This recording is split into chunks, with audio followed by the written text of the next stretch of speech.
अपन पढ़ रहे हैं गणितीय अवधारणा, मैथमेटिकल कॉन्सेप्ट, और उसमें अपन आज पढ़ेंगे मैक्सिमा, मिनिमा, उच्चिष्ट तथा निम्निष्ट। ऐसे बिंदु जहाँ पर किसी फलन के ग्राफ की दिशा ऊपर से नीचे की ओर अथवा नीचे से ऊपर की ओर बदलती हो, क्रम से उच्चिष्ट तथा निम्निष्ट बिंदु कहलाते हैं। इन्हें इस ग्राफ में आपके सामने दिखाया गया है।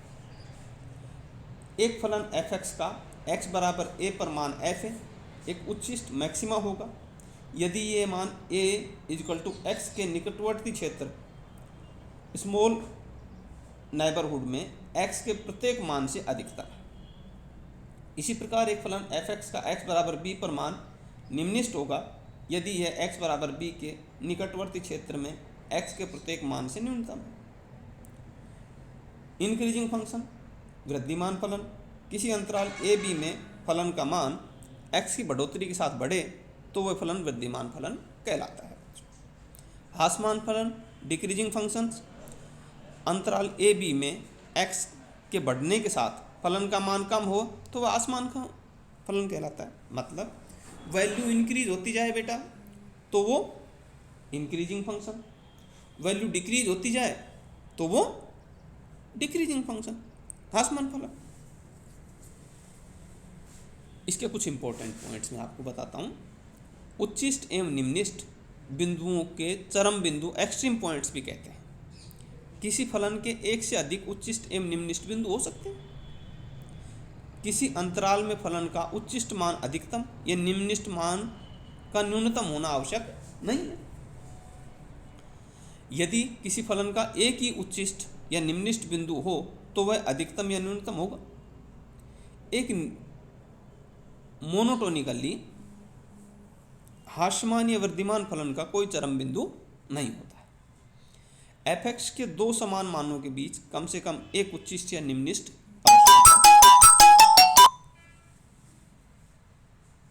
उच्चिष्ट तथा निम्निष्ट एकांतर अल्टरनेट क्रम में आते हैं बेटा। उच्चिष्ट तथा निम्निष्ट ज्ञात करने की विधि,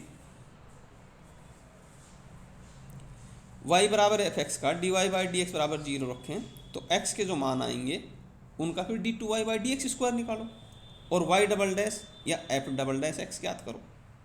d2y/dx² में स्टेप 1 से प्राप्त x के मान रखें। यदि d2y/dx² लेस देन 0 तो x का मान उच्चिष्ट और x के मान पर ग्रेटर देन 0 तो x का मान निम्निष्ट। ये विधि में दिक्कत होती है बेटा आपको, तो मैं दोबारा रिपीट कर रहा हूँ। आपको फलन दिया हुआ मिलेगा y बराबर f(x), उसका आप dy/dx निकालो और उसके बराबर क्या रखो, 0 रखो और वो जो समीकरण आए उससे आप x के मान ज्ञात करो। फिर आप d2y/dx² निकालो तो ये y डबल डैश आ गया। जो x के मान आपने इस पहले वाली इक्वेशन में निकाले थे ना dy/dx बराबर 0 से, तो जितने भी x के मान आए उनको d2y/dx² में रखो।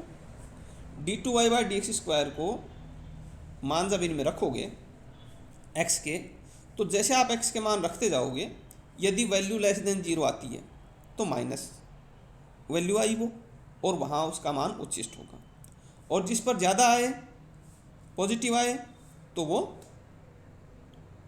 क्या आएगा, निम्निष्ट आएगा।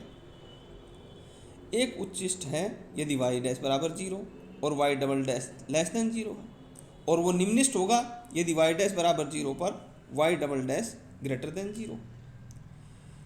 एक चरम बिंदु नहीं होगा यदि y डैश f डैश वो 0 के बराबर आए, यानी 0 से बड़ा आए तो निम्निष्ट, 0 से छोटा आए तो उच्चिष्ट। ये बात कहाँ लागू करोगे, ये बात d2y/dx² पर लागू करोगे।